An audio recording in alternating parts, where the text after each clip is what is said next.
Kalau Pak Jasman, PNS? Saya sih swasta, Pak. Oh, swasta ya. Iya. Bolehlah ketemu nanti, Pak Mardi, diatur. Iya, nantilah. Temu semua, ya bilang. Siap, siap.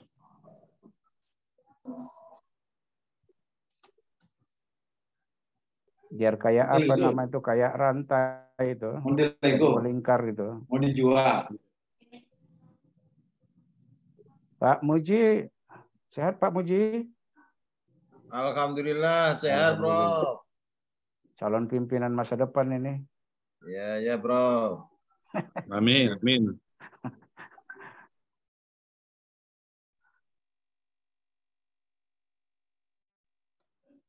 Pak Sarkowi, selamat sore Pak Sarkowi.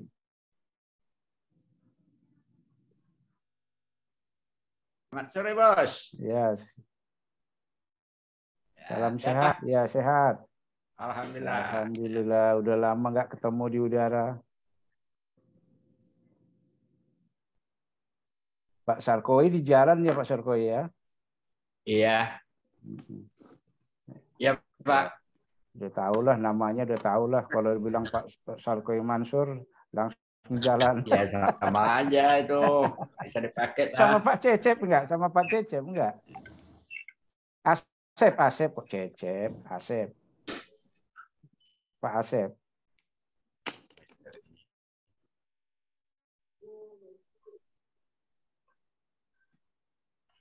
Pak Mardi, Ya, siap.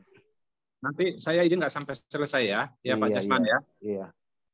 Yang penting udah dia pada dulu. Pak Ketua. Oke ya, Pak Berlinto. Oke, Pak.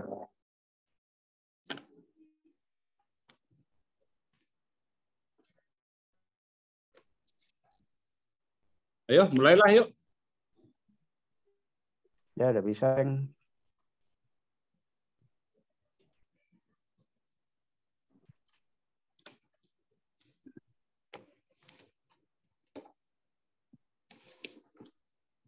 Gimana Pak Ketua, mulai kah?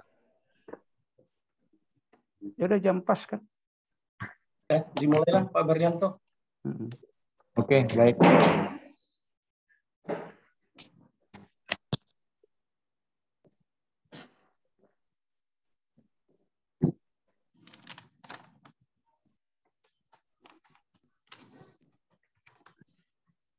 Baik, kita mulai Bapak Ibu. Bismillah, puji Tuhan. Assalamualaikum warahmatullahi wabarakatuh. Shalom, Om Swastiastu, nama budaya, salam kebajikan, salam sejahtera buat kita semua. Baik, kami mengucapkan selamat bergabung dalam kegiatan webinar kita sore ini. Kami mengucapkan terima kasih pada semua partisipan yang telah hadir pada kegiatan webinar kita kali ini. Semoga apa yang kita lihat, yang kita dengar, bisa kita aplikasikan dan implementasikan dan kebutuhan kita masing-masing. Baik, yang terhormat kepada Bapak Heber Lalo Simbolon, STSE, MSC, selaku Ketua Umum DPN Itaki dan Aptindo.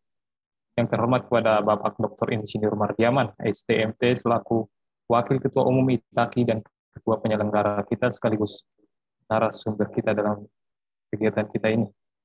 Yang terhormat kepada Bapak Insinyur Jasman, STMT, selaku Direktur Utama PT Kogas Griyap Konsultan dan Ahli Utama Manajemen Konstruksi, sekaligus moderator kita dalam kegiatan webinar kita sore hari ini. Selanjutnya, yang terhormat kepada Bapak Insinyur Suban, STM, PCDA, APM, selaku Ketua Dewan Penasihat DPN Apindo. Yang terhormat kepada Bapak Insinyur Harmonangan Girsang, yang terhormat pada Ibu Ririn M. Sihotang, SAK, selaku Direktur Eksekutif DPN Itaki. Yang terhormat kepada Ibu Indria Sari, yang terhormat kepada Bu Eliana Dona, mungkin hadir ini. Dan yang terhormat pada seluruh partisipan yang sudah telah hadir dan dalam kegiatan webinar kita sore hari ini dengan tema konsep penerapan rekayasa nilai dalam proyek konstruksi. Pertama-tama, mari kita panjatkan puji dan syukur kehadirat Allah Subhanahu wa taala, Tuhan yang Maha Esa, atas berkat dan karunia-Nya kita dapat berkumpul di kegiatan webinar kita kali ini dengan keadaan sehat dan berbahagia. Acara ini diselenggarakan oleh HITAKI, Ikatan Tenaga Ahli Konstruksi Indonesia dan Asosiasi Perusahaan Kontraktor Indonesia, dan didukung oleh Universitas Tama Jakarta dan PT Kogas. Perkenalkan, saya Berlinto Hotayan selaku MC dalam kegiatan webinar kita sore hari ini. Untuk mempersingkat waktu, sebelum acara webinar dibuka, maka perkenalkan saya untuk membacakan susunan acara dan ada pun tata tertib webinar kita kali ini. Yang pertama pembukaan, yang kedua pembacaan doa, yang ketiga menyanyikan lagu Indonesia Raya yang diiringi musik. Selanjutnya sambutan dari Bapak Ketua Umum. Selanjutnya acara inti yakni pemaparan isi materi yang dibawakan oleh narasumber kita. Selanjutnya diskusi dan tanya jawab. Berikut foto bersama dan terakhir penutupan. Adapun tata tertib mengikuti webinar kita sore ini adalah yang pertama, pada saat acara berlangsung, peserta dimohon mematikan fungsi mikrofonnya atau mute. Selanjutnya, peserta dapat mengajukan pertanyaan dengan menuliskan nama dan instansi yang bisa dituliskan di kolom chatroom. Moderator akan membacakan dan narasumber akan membaca pertanyaan Bapak Ibu sekalian. Yang terakhir, bagi siapa yang ingin sertifikat, mohon mengisi link Google Form yang sudah disediakan di chat room atau yang sudah di-share sebelumnya. Baik, selanjutnya kita masuk ke acara kegiatan kita. Ada baiknya sebelum kita melakukan kegiatan aktivitas kita, yaitu webinar sore hari ini, ada baiknya kita berdoa bersama dengan agama dan kepercayaan masing-masing. Berdoa, dimulai.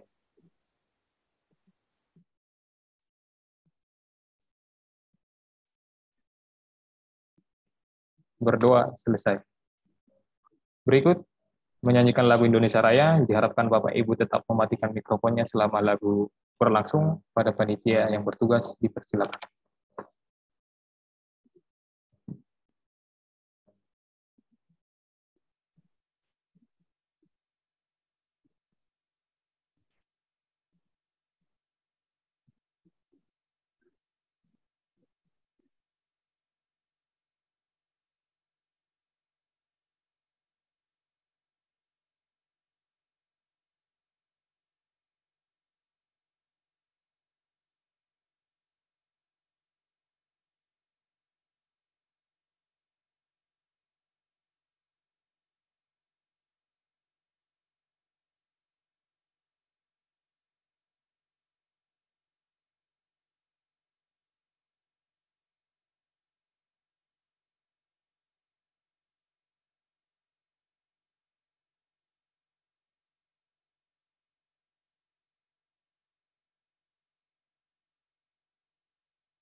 Baik, Bapak Ibu, ada kesalahan trouble dikit. Mohon maaf, kita lanjut ke acara berikutnya.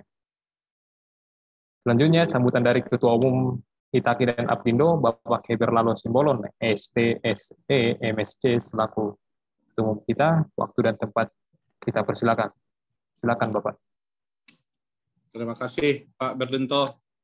Assalamualaikum warahmatullahi wabarakatuh. Kedengaran kah, Pak Berlinto? Iya, jelas Pak. Lanjut Pak. Oke. Salam sejahtera buat kita semua. Yang saya hormati Pak Dr. Insinyur Mardiaman, sahabat saya, Wakil Ketua juga, sebagai narasumber kita hari ini. Mudah-mudahan sehat selalu. Selamat sore Pak Jasman. Yang sore ini saya lihat cukup smile-nya menawan.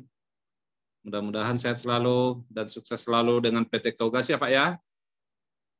Serta semua hadirin yang ikut pada acara ini yang tidak bisa saya sebutkan namanya satu persatu. Salam hormat, salam konstruksi Indonesia. Ada orang bilang burung cendrawasih dari Papua. Selamat sore buat kita semua. Ya. Acara sore ini cukup menawan karena Pak Berlinto yang selalu setia dengan semangat dan spirit yang luar biasanya, yang tidak berubah, malah tiap hari, tiap minggu makin terbakar semangat oleh Pak Mardiaman. karena mengejar tugas akreditasi, jadi kita tambah semangat melihat karena Pak Berlinto bertambah semangat. Mudah-mudahan tidak kendor sampai akreditasi di tangan ya Pak Berlinto ya. Sore ini saya disuruh tadi sama Pak Mardiaman harus hadir. Tujuan kita adalah bagaimana supaya program-program kerja Itaki ini dan Apkindo ini bisa terrealisasi dengan baik. Bagaimana supaya tugas kita sebagai lembaga yang diamanatkan oleh anggaran dasar anggaran rumah tangganya mensertifikasi dan melakukan pelayanan terhadap anggota bisa kita lakukan dengan baik. Ini adalah bukti nyata bahwa eksis pada pembangunan dunia konstruksi Indonesia, khususnya pada pembangunan sumber daya manusianya. Kita tidak pernah lengah dan tidak pernah kendor sedikit pun pada apa yang namanya pembangunan konstruksi di Indonesia. Kita berkomitmen bahwa kita ikut serta dalam pembangunan bangsa. Kita berkomitmen bahwa kita ikut terus dalam pembangunan konstruksi yang ada di seluruh Indonesia. Oleh karena itu saya berharap teman-teman semua, pakar-pakar, Pak Jarsman dan Pak Mardiaman serta seluruh hadirin yang ikut pada sore ini, kita bisa bergandeng tangan, kita bisa bersama-sama, kita bisa meraungi kemajuan-kemajuan, kita bisa memberikan saran dan sumbangsi pendapat kepada pemerintah di mana, apa dan bagaimana masih konsep yang kurang. Saya berharap kita bisa menjadi mitra yang terbaik, mitra yang dari pemerintah, itu di pemerintahan pusat maupun pemerintah provinsi. Jangan pernah kita mau berseberangan dengan pemerintah karena kita adalah mitra strategisnya. Saudara-saudara semua, saya nggak banyak sampaikan, tetap saya meminta bahwa kita berkomitmen untuk maju bersama. Pak Berlinto, tiap minggu supaya kita diadakan evaluasi oleh Pak Mardiaman, apa yang masih kurang terus disempurnakan, anggota kita yang ada di seluruh Indonesia terjangkau, nanti nama-nama peserta selalu di-list, selalu dikirim minimal sapaan pagi sehingga kita benar-benar satu rumah tangga Itaki. Begitu harapan saya semua, nggak banyak yang saya sampaikan. Mudah-mudahan apa yang kita lakukan sore ini bisa bermanfaat bagi kita semua, bagi orang lain, dan juga bagi kemajuan bangsa kita pada umumnya. Terima kasih saudaraku semua, salam hormat, sehat selalu. Merdeka! Baik, terima kasih sapaannya dari Bapak Ketua Umum. Selanjutnya, acara saya serahkan ke moderator yang akan memaparkan kurikulum vitae dari narasumber kita kepada Bapak Insinyur Jatsman, STMT, waktu dan tempat dipersilakan. Baik, terima kasih Pak Berlinto, pembawa acara. Assalamualaikum warahmatullahi wabarakatuh. Selamat sore, salam sejahtera untuk kita semua. Salam, Om Swastiastu, Nama Budaya, salam kebajikan. Pertama-tama saya mengucapkan banyak terima kasih kepada segenap pengurus DPN Itaki dan Apkindo, dan juga kepada Sivitas Akademis Universitas Tambajagakarsa dan Kogas. Pada hari ini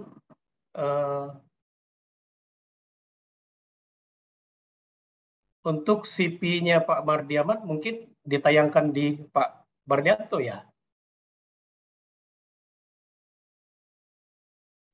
Gimana Pak Bardianto? Belum Bisa ada di ditayangkan, Pak? Bapak ya?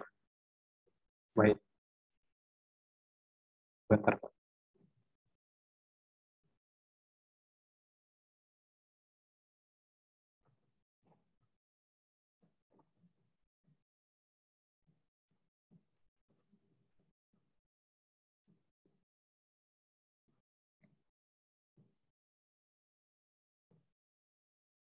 Atau untuk mempersingkat waktu, kita lanjut saja Pak Bardianto. Nanti juga saya bisa menyampaikan sekilas. Pada hari ini, kita dalam webinar kali ini mengangkat suatu tema, yaitu sebagaimana tadi disampaikan oleh pembawa acara bahwa judul materi yang nanti akan disampaikan oleh pakar kita nanti adalah konsep penerapan rekayasa nilai dalam proyek konstruksi.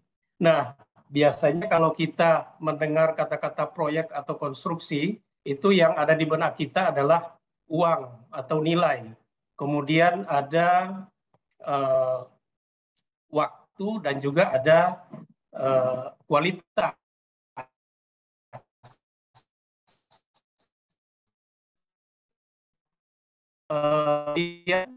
Kalau kita lihat dari rekayasa nilai itu sendiri, tentu di benak kita masing-masing akan bertanya bahwa sebenarnya ya senilai itu sebetulnya apa sih itu yang dimaksud rekayasa nilai.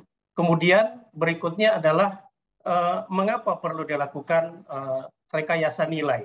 Di sini memang banyak pertanyaan akan muncul, sekalipun belum dipaparkan oleh pakar kita. Tapi tidak apa-apa, saya menyinggung beberapa pertanyaan, mudah-mudahan nanti bisa disinggung sekalian. Nah, kemudian pertanyaan berikutnya adalah kapan dilakukan yang namanya rekayasa nilai? Kemudian siapa yang akan melakukan itu? Dan selanjutnya adalah bagaimana melakukannya? Dan pertanyaan terakhir adalah apakah kita tidak percaya dengan hasil perencanaan suatu proyek atau suatu konstruksi sehingga harus dilakukan yang namanya rekayasa nilai atau value engineering. Jadi itu untuk CV-nya Pak Madiam bisa dilihat di situ bahwa beliau ini adalah salah satu dosen senior di Universitas Tamanjagakarsa dan juga sebagai dekan, dan tadi juga oleh pembawa acara sampaikan bahwa beliau juga adalah Wakil Ketua Umum ITAKI atau Ikatan Tenaga Ahli Konstruksi Indonesia. Nah, untuk mempersingkat waktu sebagai pengantar saya tidak terlalu panjang lebar karena nanti akan lebih pasnya nanti ketika ahlinya atau pakarnya akan menyampaikan itu semua. Dan perlu Bapak ketahui juga bahwa beliau ini adalah guru besar saya. Mudah-mudahan juga dalam waktu dekat ini bisa atau dapat memperoleh profesornya ya. Karena saya biasanya udah di kepala saya udah panggilannya profesor aja gitu Pak. Mudah-mudahan insya Allah. Nah, untuk mempersingkat waktu kami persilakan kepada Bapak presenter, Bapak Dr. Insinyur Mardiaman STMT IPM untuk memaparkan presentasinya. Mudah-mudahan para partisipan dapat mengambil suatu manfaat, dapat menambah wawasan kita semua. Terlebih karena saya lihat di sini sebetulnya para sudah senior semua, jadi kita nantinya bisa tukar pikiran sehingga ilmu kita semakin bertambah. Bukannya semakin berkurang ya, semakin bertambah. Tapi sebelum saya serahkan kepada Bapak presenter kita, perlu saya sampaikan bahwa waktu yang kita siapkan untuk presentasi ini 30-45 menit. Kemudian nanti untuk tanya jawab atau diskusi nanti kita siapkan waktu sekitar 30 juga sampai 45 menit. Saya kira itu sebagai pengantar. Nanti para partisipan yang mau bertanya silakan ditulis di kolom chat. Nanti kita bacakan satu demi satu. Dan nanti pun kalau misalnya tidak dapat kita bacakan semuanya, mungkin nanti bisa kita jawab dan nanti akan kita sampaikan secara langsung di lain waktu. Saya kira itu, dan mempersingkat waktu, saya persilakan kepada Bapak Dr. Mardiaman untuk dapat menyampaikan bahan paparannya. Dipersilakan, Pak. Ya, terima kasih Pak Moderator, Pak Jasman STMT. Izin, saya akan share bahannya.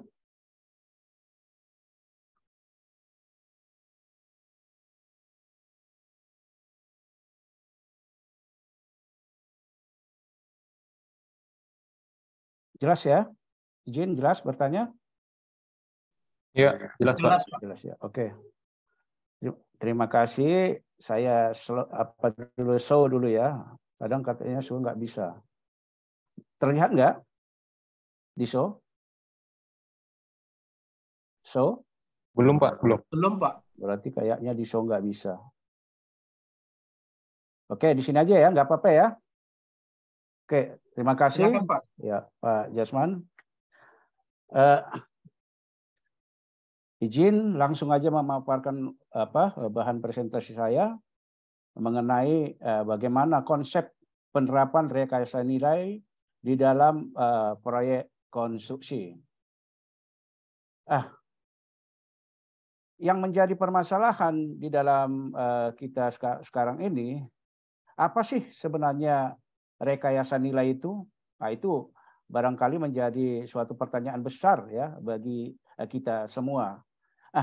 Dari berbagai pendapat yang ada, ya, yang saya dapat dari berbagai referensi dan juga ya di dalam kenyataan wawancara, ya, bahwa rekayasa nilai atau value engineering itu adalah menerapkan secara sistematis. Jadi ada sistematis semua teknik-teknik yang diketahui oleh tim multidisiplin. Bahwa di dalam rekayasa ini ada tim, ya, nggak boleh sendirian. Ada tim dari berbagai bidang ilmu. Karena kalau kita lihat misalnya pekerjaan gedung, ya, gedung itu tidak hanya ilmu struktur aja, tidak hanya arsitek aja, tidak hanya lingkungan aja. Jadi di situ semua berkumpullah para ahli, ya, yang dipimpin yang namanya nanti adalah ketua tim. Kalau di dalam pekerjaan konstruksi ini adalah tim leader.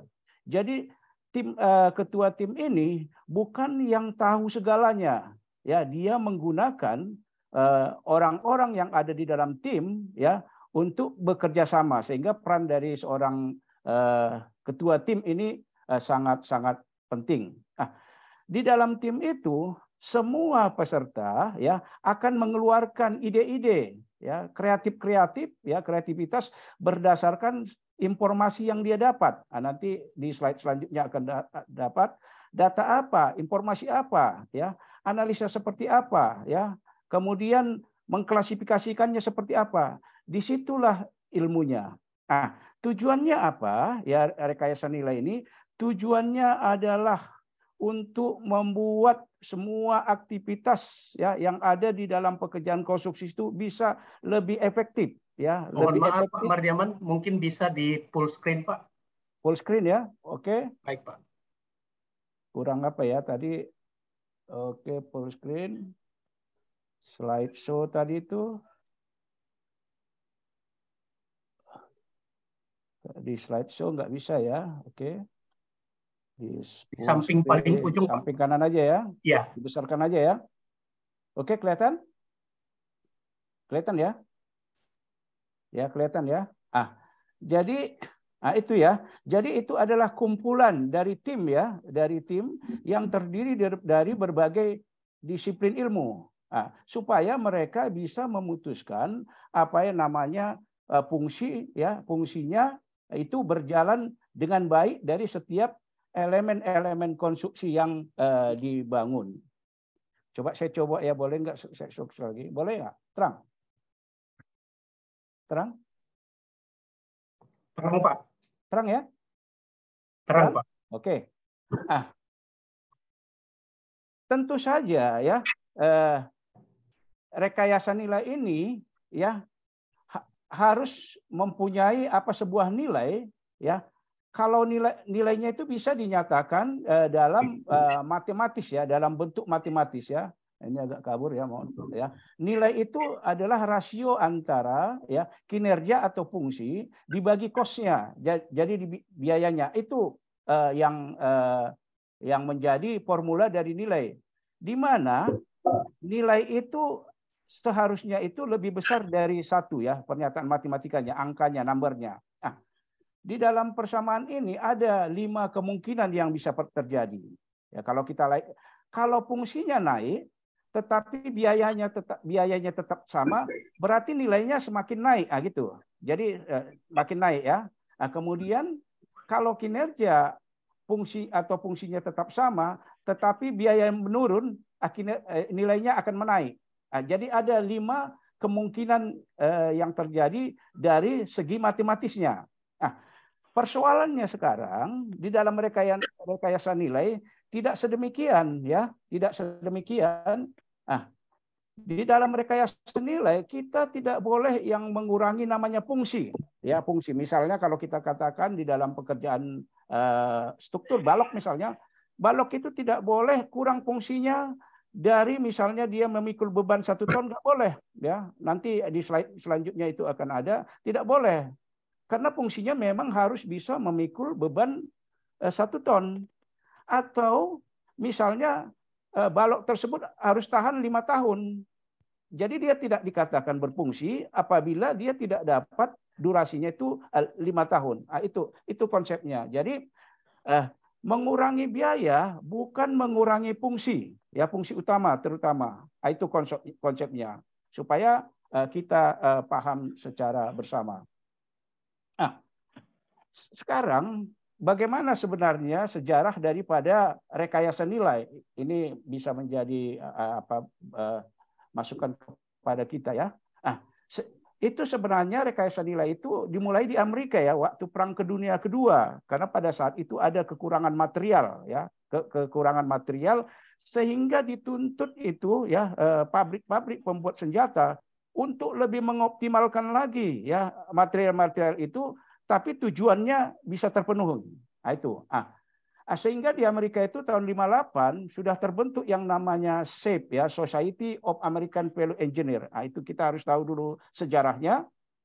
Kemudian di Amerika itu menindaklanjutinya tahun 75 itu semua proyek hibah, ya, terutama di pekerjaan pengolahan air limbah itu wajib melakukan yang namanya PA.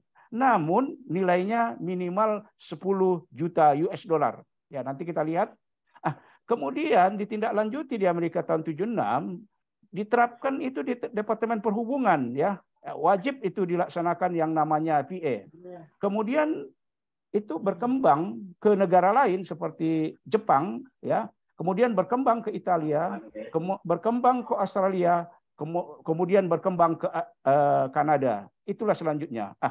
Pertanyaannya sekarang, ya, bagaimana perkembangannya di Indonesia? Karena kita adalah Indonesia.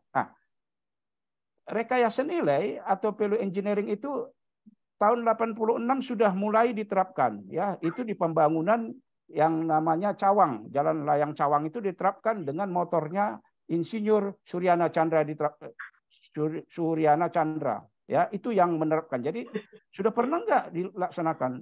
Sudah tahun 86. Cawang, Jalan Layang Cawang yang ada sekarang itu sudah dilaksanakan. Kemudian di tahun 87, ya, Badan Perencanaan Pembangunan Nasional Bappenas bekerja sama dengan Departemen Keuangan, ya, yaitu sudah mulai menerapkan, ya. Tetapi perjalanannya kurang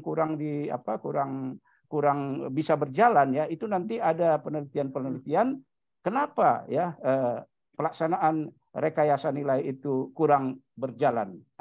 Rekayasa nilai yang terbaru, ya, yang terbaru di Indonesia, yang baru terbit, itu ada di kepekerjaan umum, ya, di jalan itu, ya.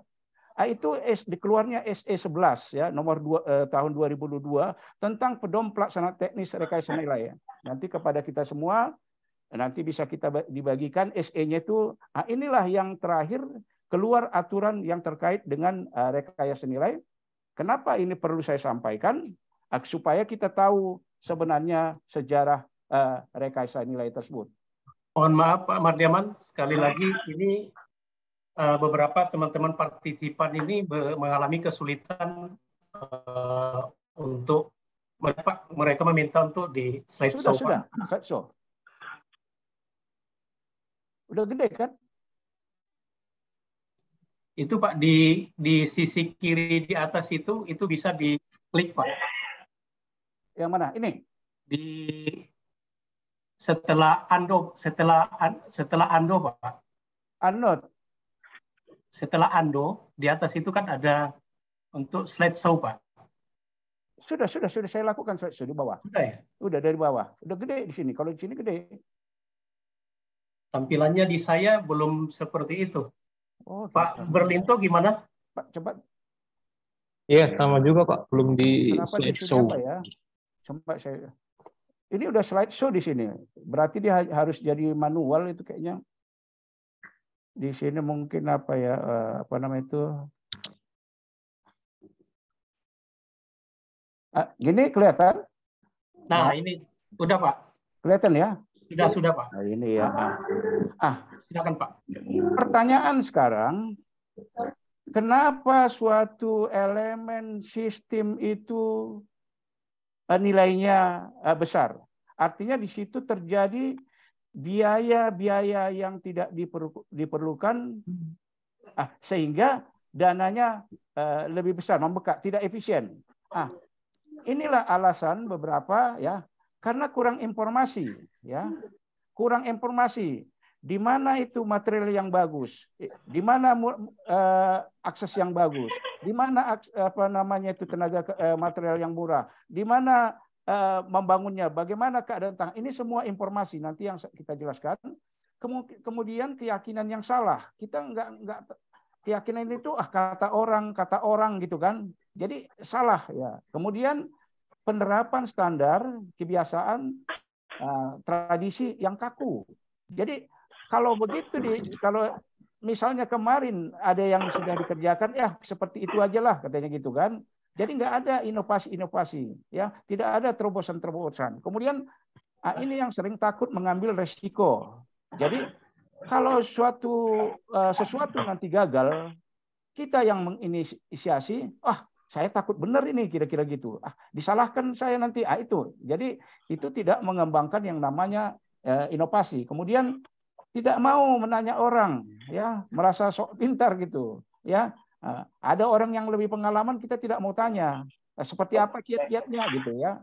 Nanti akan ada kemudian kegagalan mengenai adanya kreativitas atau inovasi, ya. Nggak tahu tuh kreativitas seperti apa, tidak tahu analisa seperti apa, ya. Itu tidak tahu informasi yang jelas, ya, sehingga kreativitas itu sangat-sangat berkurang. Kemudian terlalu spesifik, ya, terlalu detail. Ini juga bisa mengurangi terjadinya pembengkakan biaya ya yang tidak perlu. Kemudian hubungan yang buruk di dalam tim itu. Inilah berbagai alasan kenapa sesuatu produk atau sistem itu ada muncul biaya-biaya yang tidak diperlukan sehingga terjadi yang namanya pemborosan. Jelas ya? Nah, kemudian ini ada juga kurang tegas ya.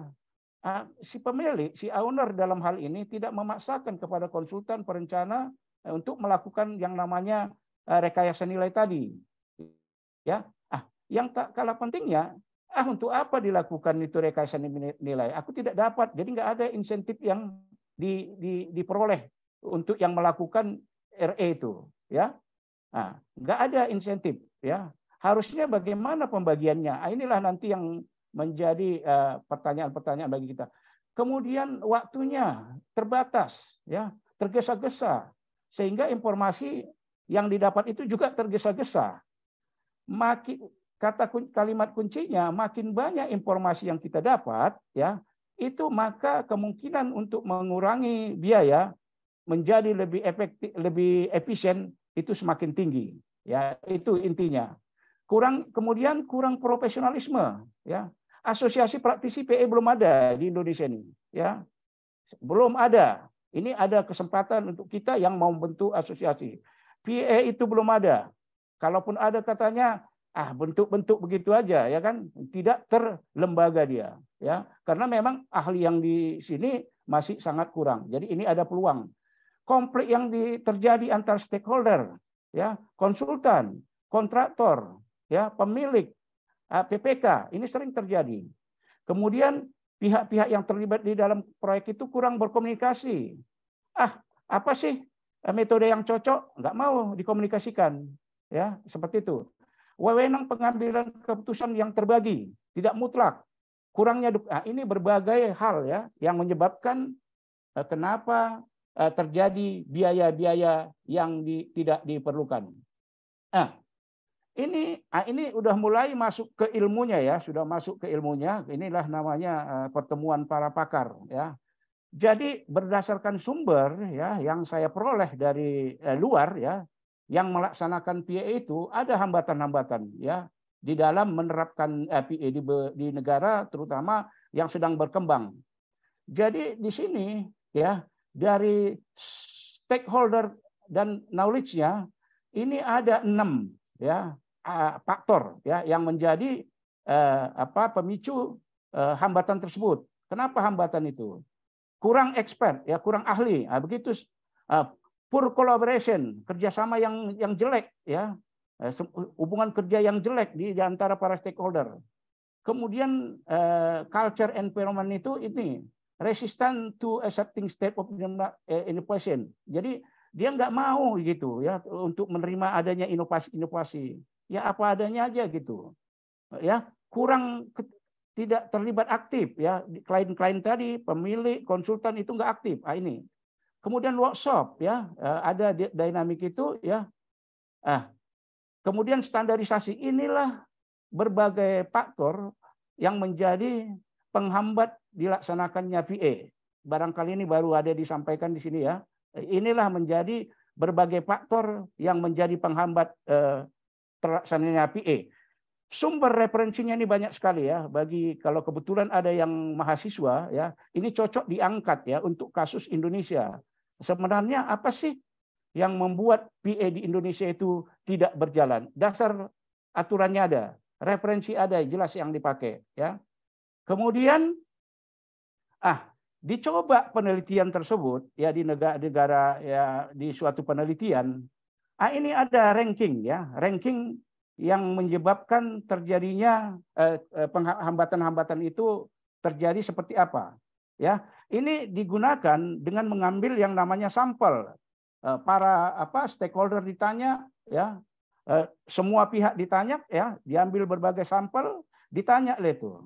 Ternyata dengan metode RII ya, relative index importance ya, kalau ada mahasiswa di sini dengan pakai RII relative important index, didapatlah faktor yang paling tinggi dari segi stakeholder knowledge itu yang 078 adalah inadequate facilitation skill and training.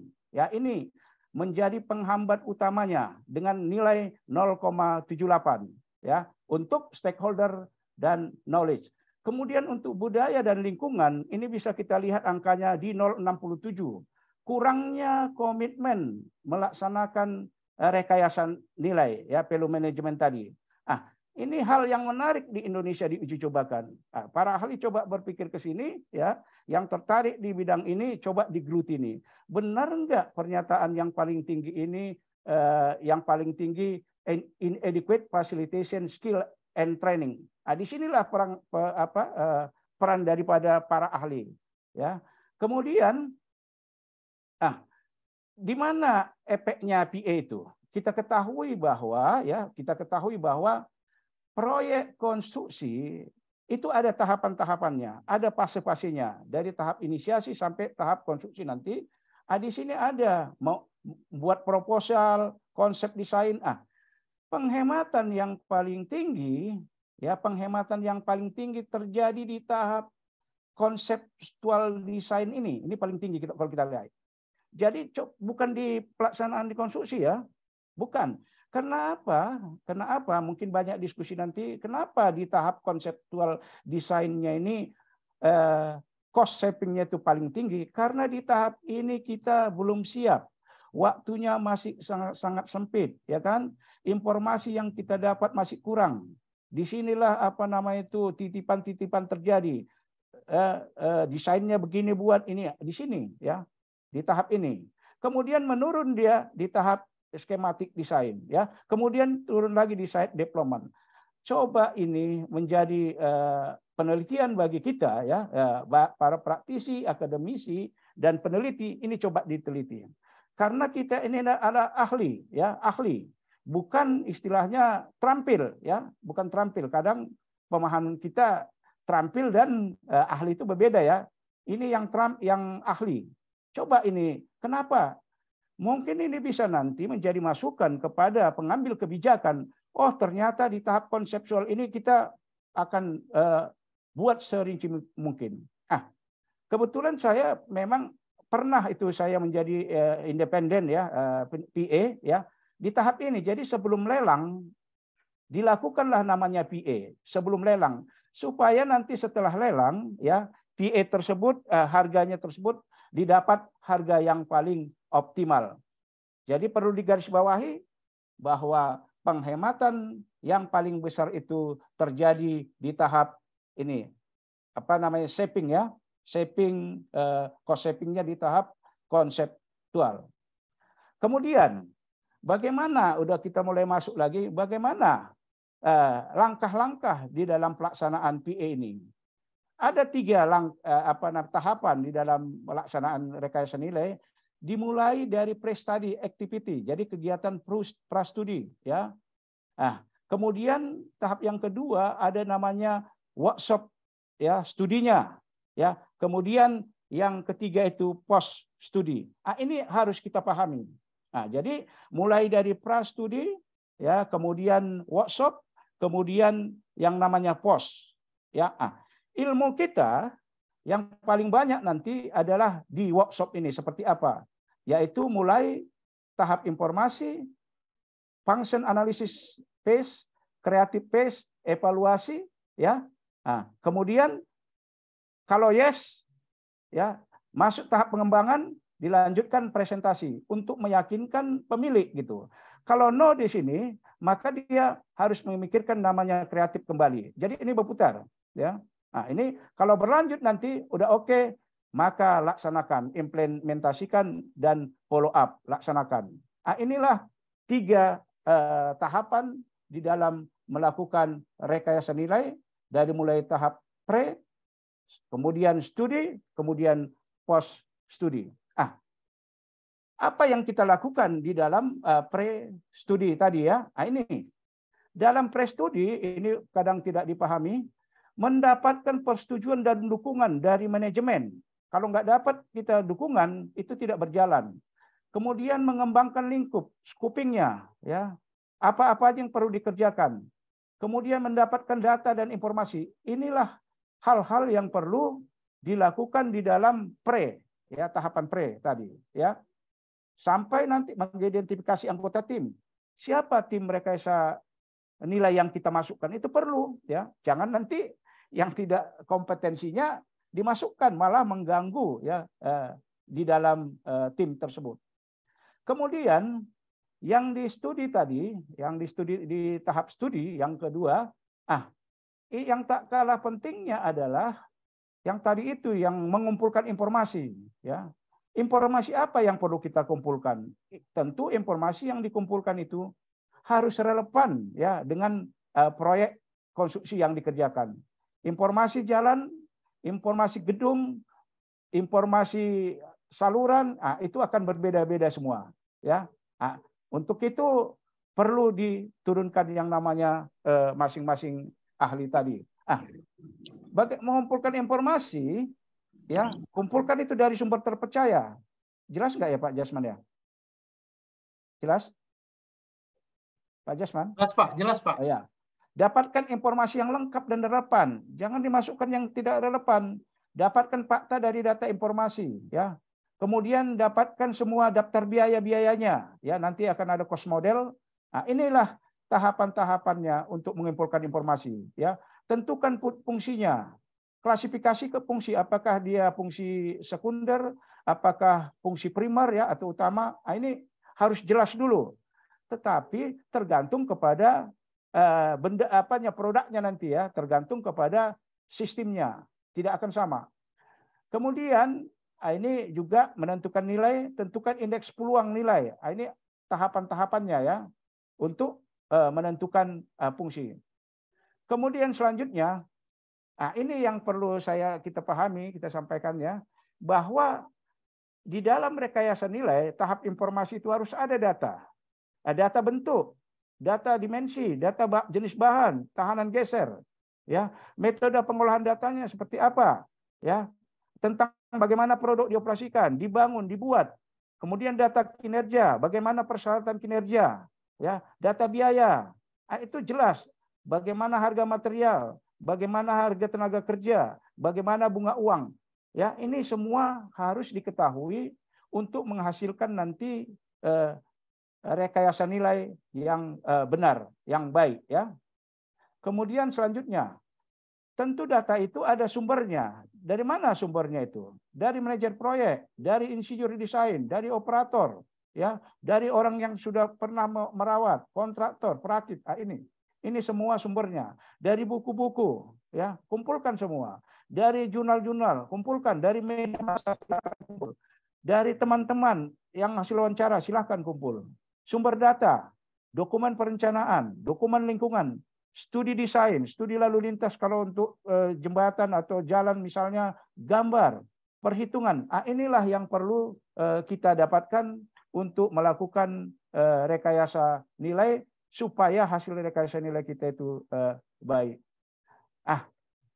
Perlu kita sampaikan, ya, bahwa di dalam rekayasa nilai harus tahu itu yang namanya FAS, ya, function analysis, ya, tadi itu. Ini ada satu contoh function analysis FAS itu, ya, ini untuk jalan, ya, untuk jembatan. Jembatan itu, ya, tentu fungsinya adalah melewatkan lalu lintas, menerima beban, menahan beban, mendukung beban, meneruskan beban, menyebarkan beban. Di dalam membuat FAS, kita tahu yang namanya how dan why, ya, itu kuncinya. How dan why, bagaimana dan mengapa, kenapa, ya, ini. Tentu di dalam memenuhi fungsi dasar ini ada tujuan-tujuan yang harus dipenuhi. Kalau nanti di dalam contoh dia kriteria-kriterianya seperti apa, ya. Harus memenuhi peraturan, ya. Peraturan tentang jembatan harus tahu, peraturan tentang spesifikasi tanah harus tahu. Ini semua. Kemudian fungsi yang terjadi setiap saat. Kalau dia jembatan sudah selesai, bagaimana pemeliharaannya nanti? Ketika membangun, bagaimana pelaksanaannya?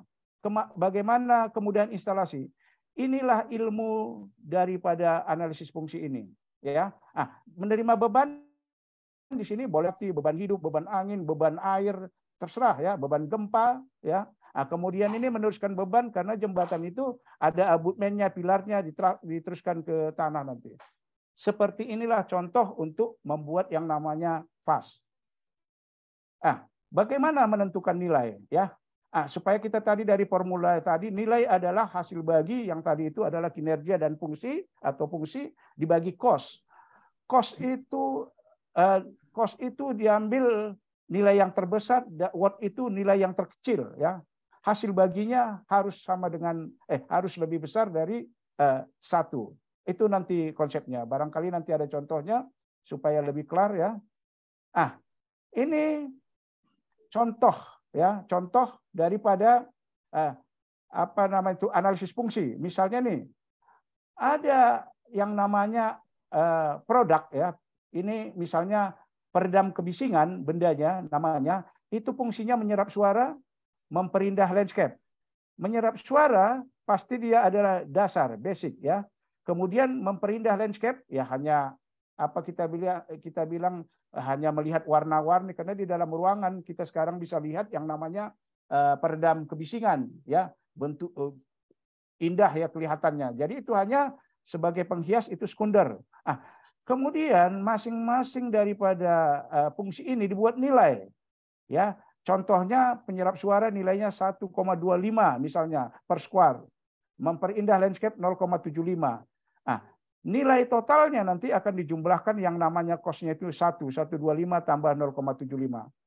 Contoh lain, ya. Ini ada beberapa item, ya, atau sistem jembatan melewatkan hambatan. Ini diambil dari referensi, ya. Ini contoh. Ini watt-nya 115, cost-nya 215. Sehingga hasilnya nanti 215 dibagi 115 harus lebih besar dari 1 baru dia bagus. Ini rumusnya. Kemudian di dalam rekayasa nilai, ya, harus ada yang namanya tahapan. Kita harus berpikir kreatif, ya, inovatif. Harus bisa dijawab pertanyaan ini. Sudahkah teknik berpikir kreatif digunakan? Sudahkah suasana yang baik diberikan?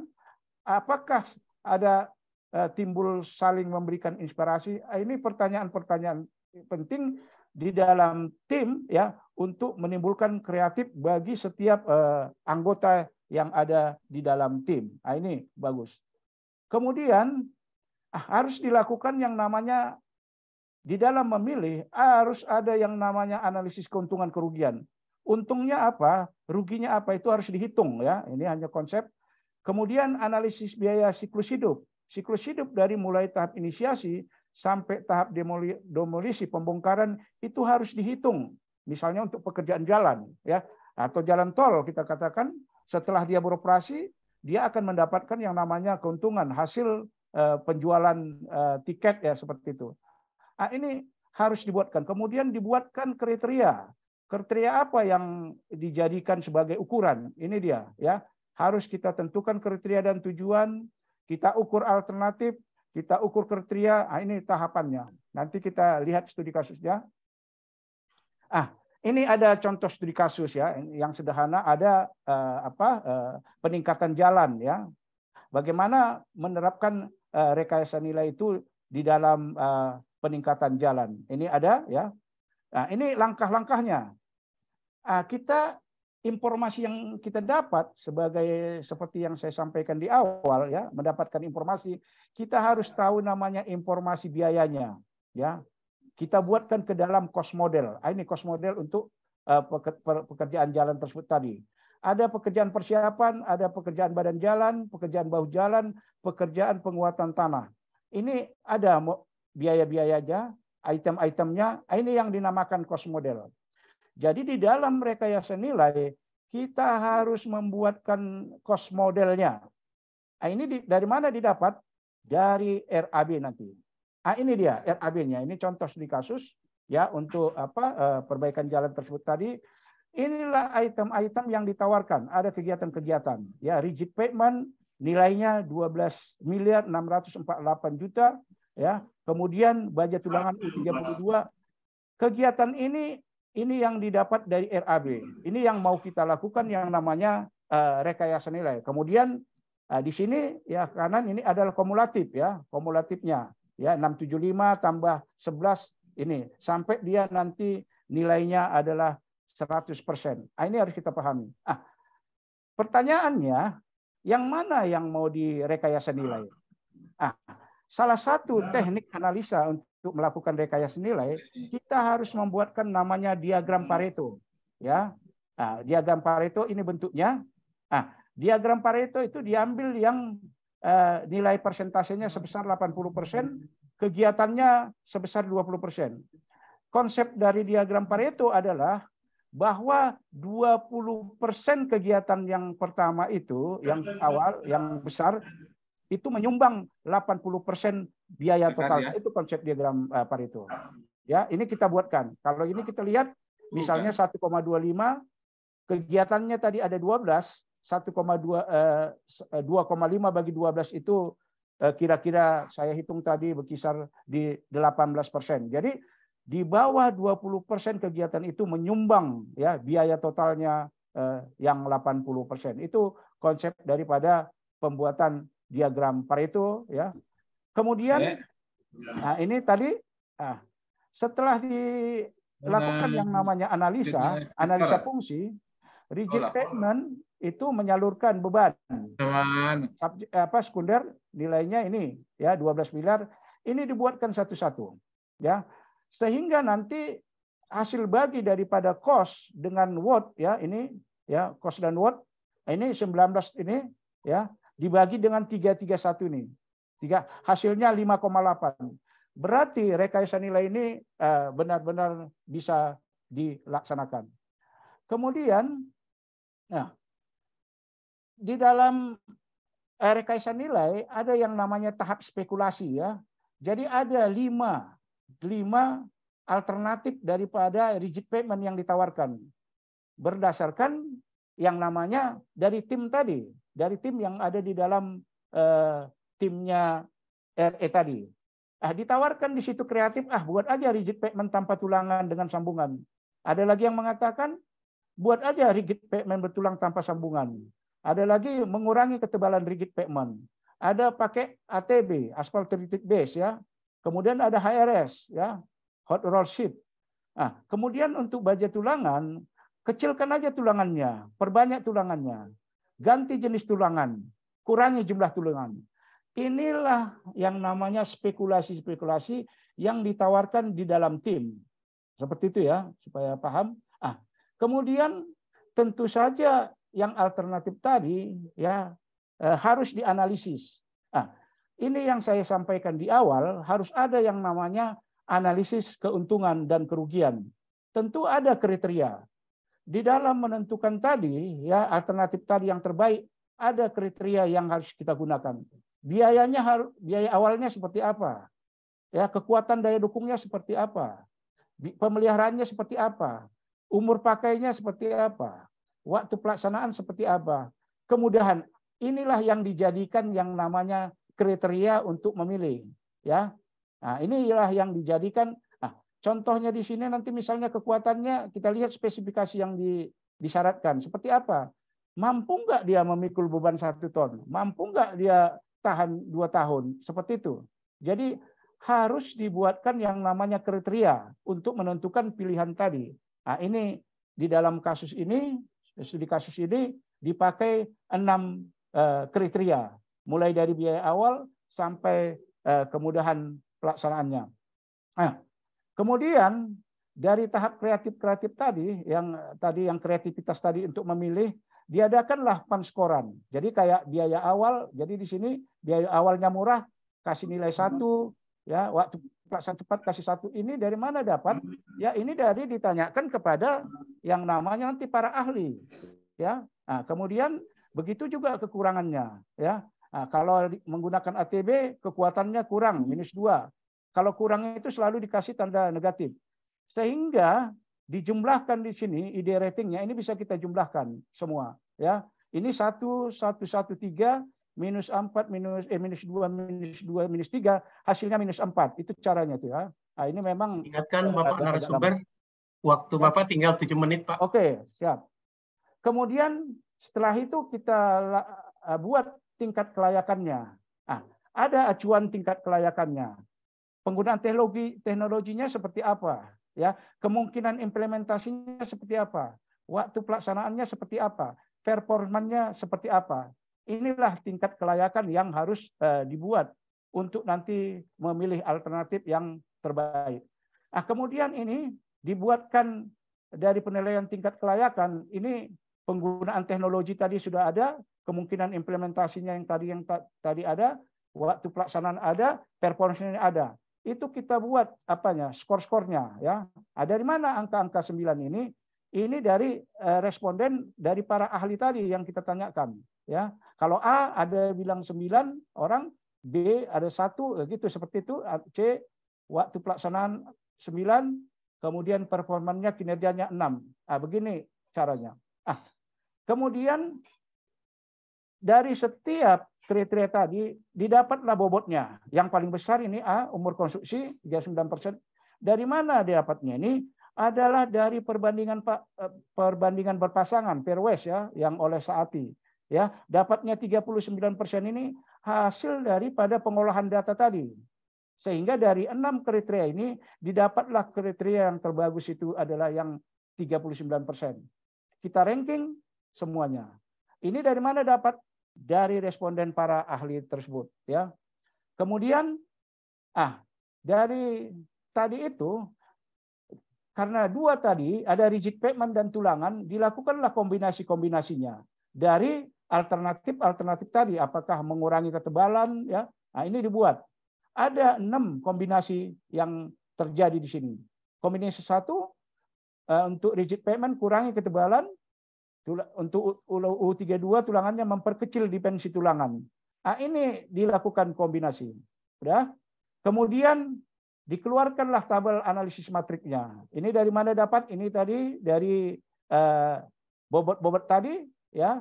Kemudian ini dari orang-orangnya sehingga dikalikan 39% kali 3 1,17, begitu seterusnya sehingga didapatlah nilainya masing-masing. Sehingga nilai yang tertinggi di sini adalah didapat 282. Inilah yang menjadi pilihan nanti kombinasi 2. Kemudian yang terakhir, ya, sebagai hasil rekomendasi di pos tadi itu, di pos studi tadi, hasilnya ini ya, rekomendasinya.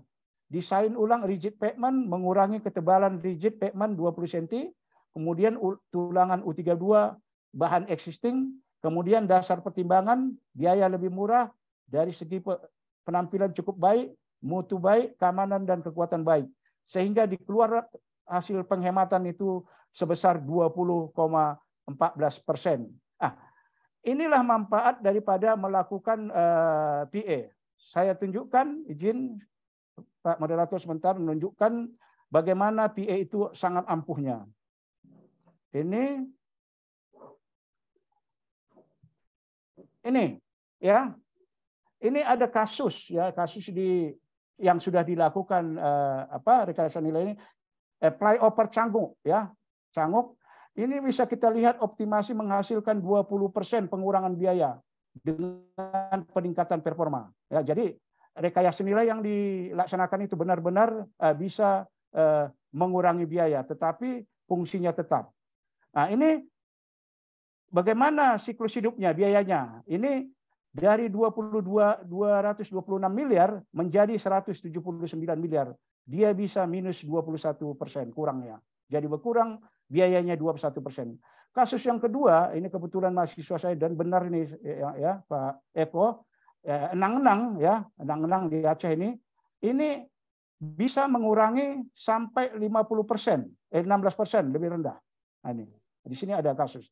Kasus yang ketiga, ini PO skip, ini bisa mengurangi dari ya 297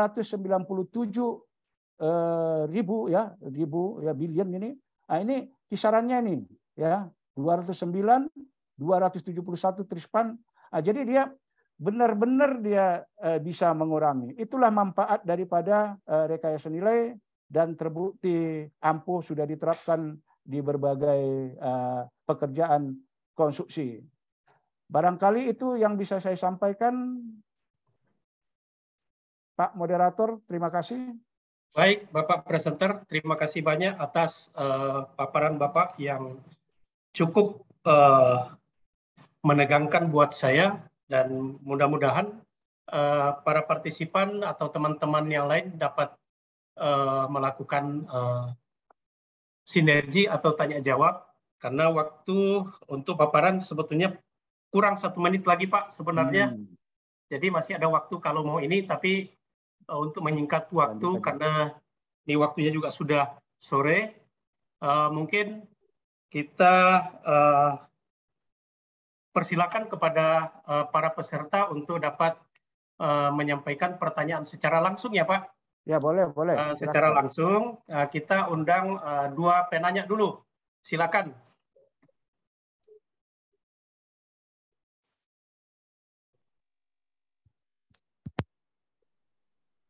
Tanya Pak.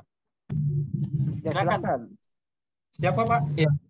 Terima kasih Pak. Izin Pak, sebetulnya lagi di jalan juga, jadi sambil menyetir tidak menampilkan video langsung Pak. Jadi lewat via earphone aja Pak.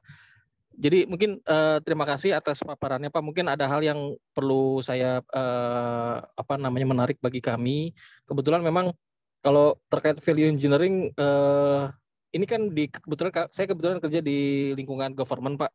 Nah kebetulan kan memang dalam Inspektur Jenderal itu ada namanya review HPS Pak. Apakah ini bisa dikatakan seperti value engineering Pak? Karena kebetulan memang ada beberapa hal yang bisa dilakukan pengurangan efisien sampai 15%, bahkan ada yang sampai 17% terkait dengan dokumen perencanaan yang diajukan.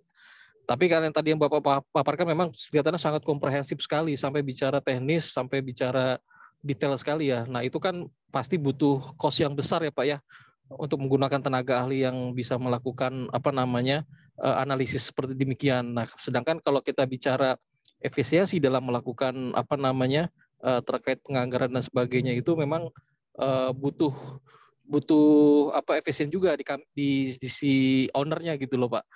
Nah memang kira-kira menurut Bapak apakah value engineering ini memang harus secara komprehensif sedemikian itu, apa memang cukup parsial saja bisa dikatakan value engineering Pak? Kan endingnya adalah kita melakukan efisiensi di sisi penganggaran ya Pak ya. Nah, seperti itu yang pertama. Terus yang kedua mungkin memang kalau saya lihat di sisi apa namanya literatur terkait value engineering ini relatif terbatas, Pak. Mungkin ada masukan, ada buku-buku yang sifatnya bisa kami pelajari, Pak, terkait dengan value engineering. Demikian, Pak. Terima kasih. Baik, terima kasih Pak Dodi. Silakan Pak Mardiaman untuk ditanggapi, Pak. Terima kasih Pak Dodi. Jadi ada review HPS-nya ya. Nah, review HPS itu ya sebenarnya bagian dari rekayasa nilai, tapi dia parsial sifatnya. Ya. Nah, kemudian kenapa RE ini istilahnya tidak banyak diterapkan itu ya, tidak banyak diterapkan ya. Karena sebenarnya RE itu cost-nya relatif besar ya. Kalau nanti saya buku-buku banyak yang terkait dengan itu. Kalau di Amerika tadi itu di jalan itu harus ada anggarannya minimal 2 juta US dollar. Kenapa dilakukan gitu minimal? Karena untuk timnya aja nggak sanggup kita menggajinya. Jadi untuk apa dilakukan PA? Untuk yang sederhana-sederhana, misalnya cuma 100 juta, 200 juta, ya, 300 juta. Disinilah kita dituntut sebenarnya.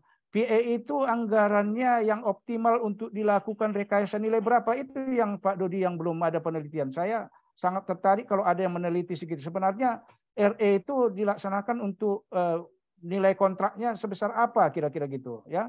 Nah, jadi yang tadi itu reevaluasi lagi ya, review ulang lagi harga itu ya, itu termasuk dari pelaksanaan PA secara parsial ya.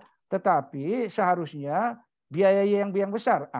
Untuk itu makanya ada tadi yang namanya 20% ya, diagram Pareto tadi ya.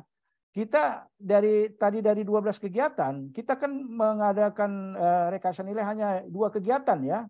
2 kegiatan, karena yang 2 kegiatan itulah yang bernilai tinggi, tapi menyumbang dia, setelah saya hitung, menyumbang 18% lebih dari anggaran. Jadi kalau yang kecil-kecil, kegiatan ketiga, kegiatan 4, itu diabaikan karena terlalu banyak energi yang dikeluarkan dan penghematannya relatif sedikit.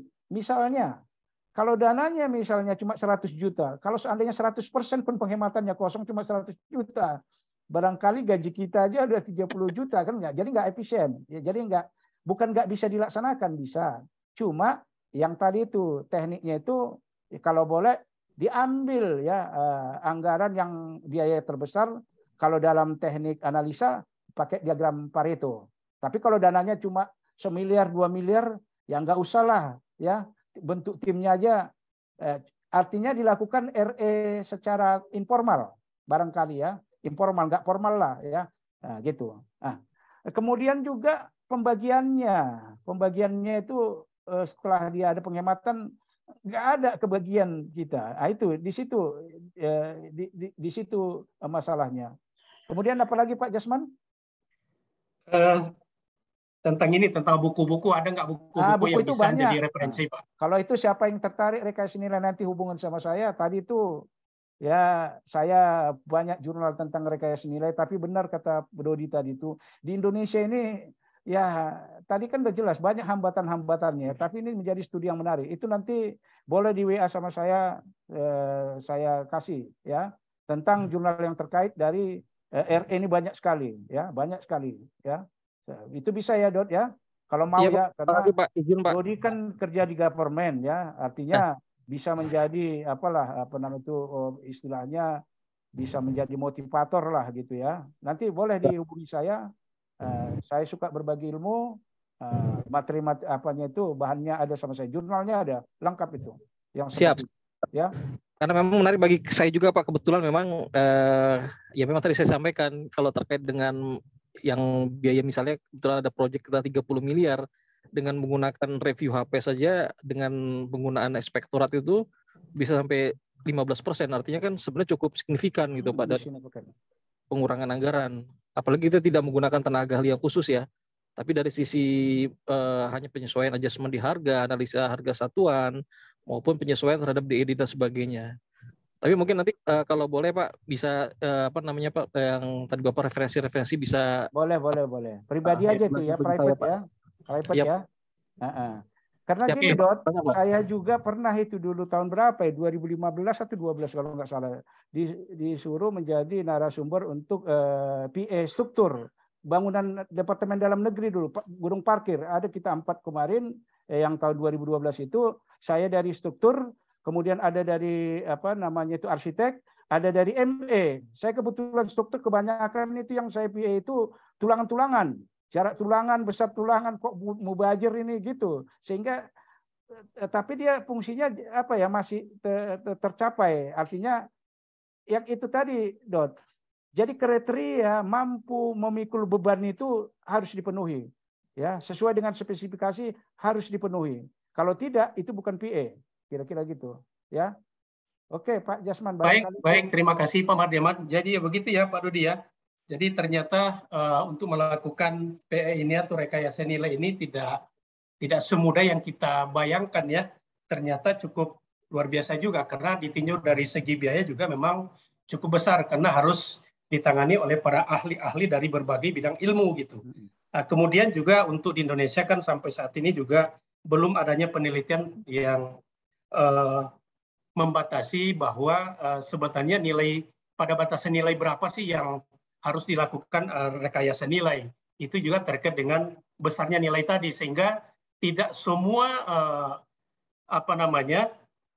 proyek-proyek itu harus dilakukan rekayasa nilai. Mungkin cukup dengan melakukan review internal seperti tadi disampaikan juga oleh Pak Dodi seperti itu. Saya kira demikian ya Pak Dodi, semoga ada manfaatnya ya. Kemudian untuk penanya berikutnya kita butuh 3 lagi Pak kalau ada. Iya. Kalau tidak ada, saya akan bacakan pertanyaan melalui chat. Oh, silakan Pak. Ya. Pak Ishak ya. Ya. Selamat sore Pak Mardiaman dan Pak Jasman sebagai moderator. Salam. Baik, Pak Ishak. Hangat. Ya. Saya ingin bertanya, ini kan rekayasa nilai ini adalah salah satu tools untuk menentukan pilihan yang terbaik. Sebenarnya adakah beberapa tools yang bisa dipakai dan yang paling mendekati itu apa? Jadi saya pernah ada istilah analisis hierarki proses, ada program yang lain. Tapi menurut narasumber dari pengalaman yang sudah berjalan, mana yang paling mendekati untuk kita bisa menentukan pilihan. Kan ini kan pilihan. Nah, kita kadang di dalam proyek juga mau menentukan apakah model A atau model B untuk sebuah jembatan atau pilihan kekerasan. Nah, yang pengalaman narasumber yang paling mendekati, itu yang menjadi pertanyaan saya, Pak. Terima kasih. Baik, Pak Ishak. Cukup jelas, Pak Mardiaman? Jelas. Baik, silakan, Pak. Iya. Terima kasih, Pak Ishak. Nah, kita kan itu mau mencari mana alternatif terbaik ya, seperti tadi itu ya kan, untuk rigid pavement itu kan ditawarkan 5 hal itu ya. Nah, untuk memilih terbaik itu kan kreatif ya, ide kreatif. Pak Ishak bilang kurangi aja tulangannya, kemudian pakai high-res, Pak Jasman bilang, Pak Berlinto tadi pakai ATB, kan itu yang di dalam tim itu dikeluarkan ide-ide itu semua. Jangan malu-malu mengeluarkan ide. Yang mengeluarkan ide itu tentu orang yang sudah punya pengalaman, ya pasti, yang sudah punya ilmu, pasti itu, ya. Untuk memilih alternatif tersebut yang ditawarkan tadi, apakah pilih yang 5 ATB high-res tadi atau penebalan tadi, tentu ada kriteria. Itu tadi yang saya sampaikan, itu ada kriterianya. Biayanya, biaya awal, ya. Kenapa dipakai biaya awal? Ya, karena gini Pak, ada kayak jalan itu ada biaya awal, ada nanti biaya operasional gitu. Jadi ada pendapatan di situ. Jadi dihitung itu di future-nya nanti, ya, di future-nya, ya, kira-kira karena akan berbayar jalan itu. Udah. Teknik yang ada sekarang untuk memilih alternatif terbaik, kalau tidak kalau hitung-hitungan boleh sebenarnya dihitung ini terbaik boleh ya.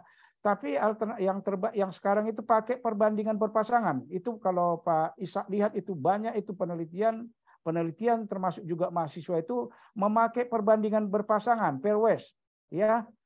Pairwise itu adalah HP, analytical hierarchy process.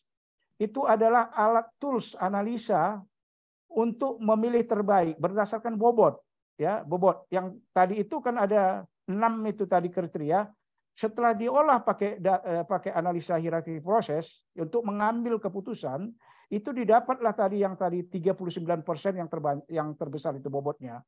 Ya, jadi benar Pak Isa, toolsnya itu yang sering digunakan itu adalah menggunakan yang namanya AHP, ya. Atau boleh dihitung langsung, boleh, tapi jarang orang yang menghitung langsung. Nah, kenapa AHP digunakan? Karena kan menanyakan informasi tadi dari sumber yang terpercaya. Bapak ngerjakan ini begini, bagaimana? Saya lebih bagus ini Pak. Yang satu lagi ini Pak, kita uji lah. Karena kan tidak sendirian Pak, nggak sendirian ditanya, banyak orang, ahli-ahli itu banyak, ahli perkerasan banyak ditanya itu, ya. Kira-kira begitu. Kalau untuk sebuah riset, jadi tools yang digunakan sekarang itu banyak menggunakan yang namanya AHP, ya. Tools yang paling banyak. Softwarenya sudah ada di pasaran ya. Cuma memang harganya saya punya ya, karena saya juga membimbing mahasiswa, paham mengoperasikannya ya, karena speknya juga agak-agak tinggi. Jadi di dalam AHP itu ada nanti tujuan ya, kemudian ada yang namanya kriteria, kemudian ada alternatif, ada level 1, level 2, level 3, level 4 tadi yang saya sampaikan itu kayak tujuannya ya supaya konstruksi tersebut misalnya tahan lama, kriterianya ini gitu. Alternatifnya yang 5 tadi itu, yang HRS, ATB, menebalkan perkerasan tanpa tulangan, pakai tulangan, nah itu pilihan-pilihan. Jadi itu kalau ada yang mau memperdalam itu nanti secara pribadi boleh sama saya ya, boleh. Kita harus mendesimasikan ilmu yang ada pada kita. Barangkali itu ada toolsnya ya, ada toolsnya. Baik Pak Mardiaman, bagaimana Pak Ishak? Cukup jelas ya Pak? Ya, saya juga baru agak memahami, kan biasanya AHP ini kan dipakai untuk ilmu sosial ya. Sekarang masuk kepada ilmu engineering, kan itu ya.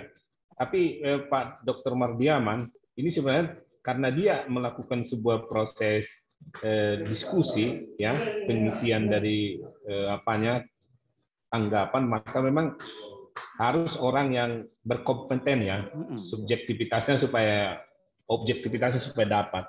Itu sebagai tambahan kali ya dari pandangan Pak Mardiaman. Saya tertarik juga untuk mendalami dan kemungkinan hubungannya dengan ke manajemen konstruksi ya Pak Mardiaman ya. Iya. Baik, terima kasih Pak. Oke, baik, terima kasih banyak Pak Ishak, Pak Mardiaman. Saya sambung sebentar sedikit ya Pak Jasman ya. Oh silakan Pak. Yang tadi yang disampaikan Pak Ishak itu benar. Jadi kan itu pilihan subjektif ya. Subjektif, sifatnya subjektif. Tapi kan yang memilih itu para ahli. Makanya di dalam memilih ahli itu nggak sembarangan.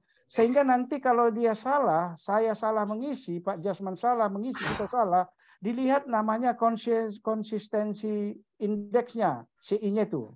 Ada nilainya. Kalau dia tidak konsisten indeksnya itu di bawah 10%, itu berarti dia ngisinya asal-asalan. Artinya nggak tepat. Kita ganti dengan yang betul-betul tahu mengisinya. Jadi ada kontrolnya ya. Iya. Ada kontrolnya, nggak sembarangan. Barangkali itu Pak Jasman nambahnya. Baik Pak, sambil menunggu penanya satu lagi, saya akan bacakan pertanyaan melalui chat tadi Pak dari Pak Sarkawi. Ada 2 pertanyaan. Pertanyaan pertama, definisi yang benar tentang VE atau rekayasa nilai bagaimana ya Pak? Terus yang kedua, bila identifikasi fungsi dan estimasi biaya telah dilaksanakan oleh perencana yang kompeten, apakah masih perlu dilakukan VE? Demikian Pak Mardiaman. Ya, terima kasih Pak Sarkawi. Ya, definisi daripada rekayasa nilai.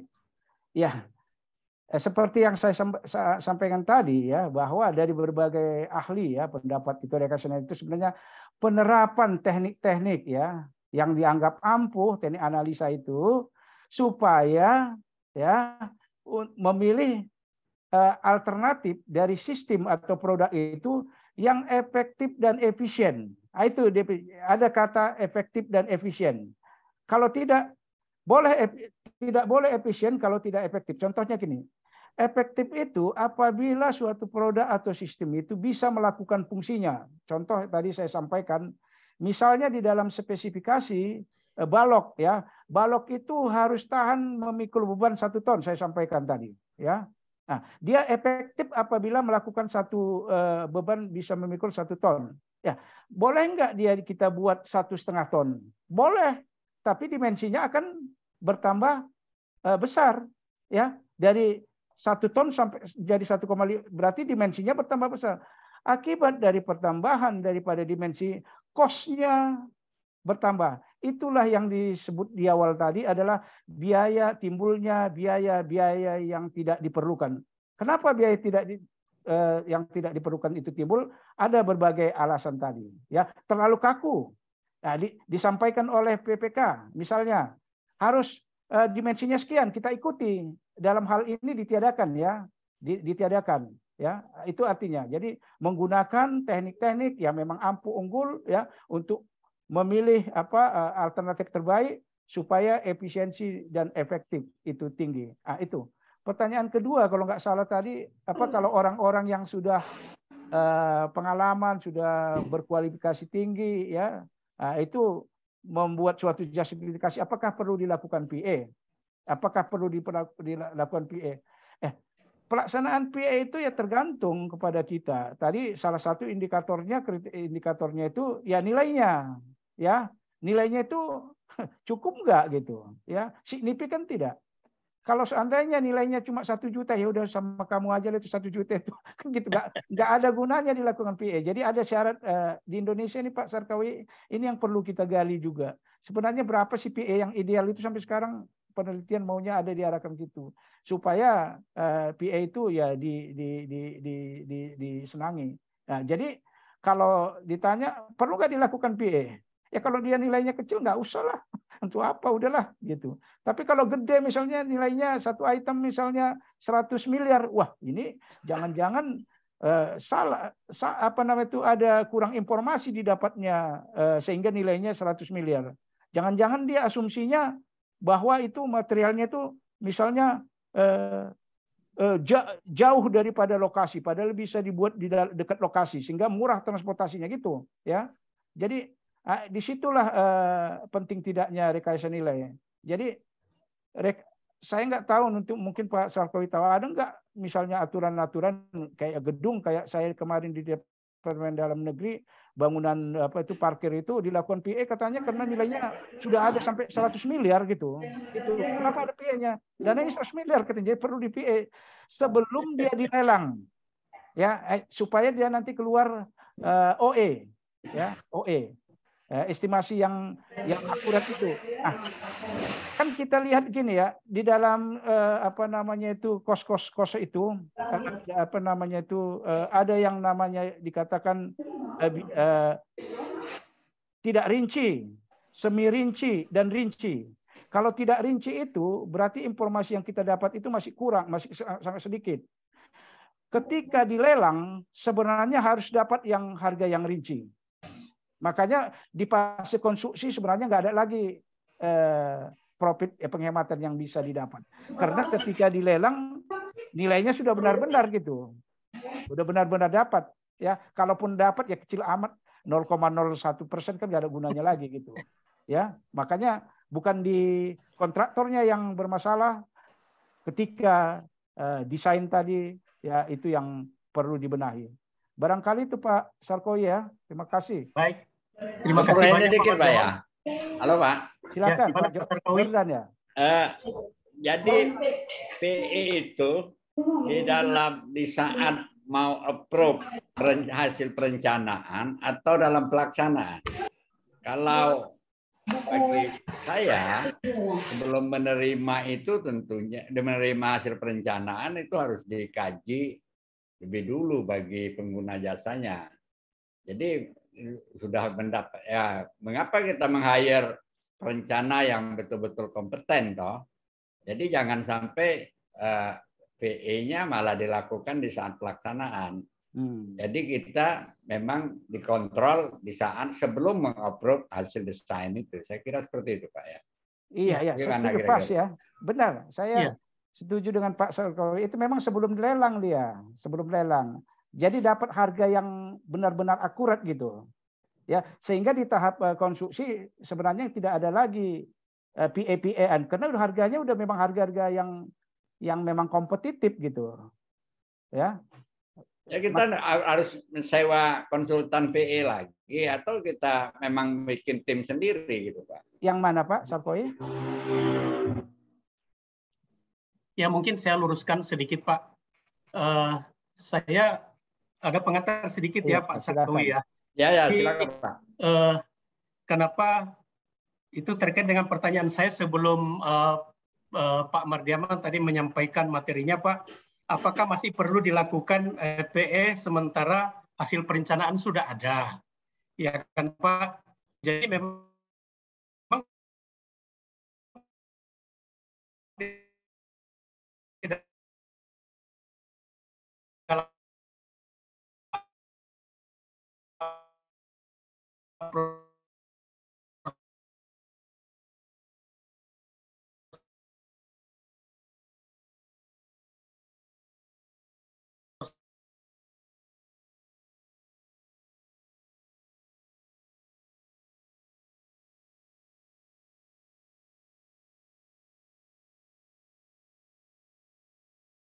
dilakukan perencanaan memungkinkan. Ya mungkin untuk pengantar saya Pak Mardiaman mungkin bisa di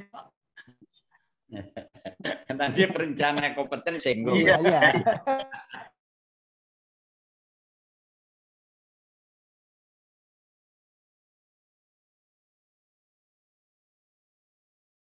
Tanyakan nanti tanggung jawab terhadap fungsi struktur kalau misalnya terjadi bencana gempa bumi dan bangunan kolaps seperti apa ya Pak? Demikian Pak Mardiaman.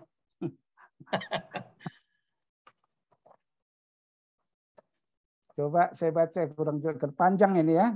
Panjang Pak. Benar apanya nih. Kalau boleh langsung aja tadi langsung. Ya mungkin intinya gini Pak. Ini kan sudah dilakukan proses perencanaan oleh ada konsultan independen juga. Ya. Nah ketika ini dilakukan lagi oleh konsultan lain yang bertanggung jawab sebetulnya siapa Pak? Apakah konsultan independennya, apakah konsultan perencananya yang sudah melakukan perhitungan di awal? Ya.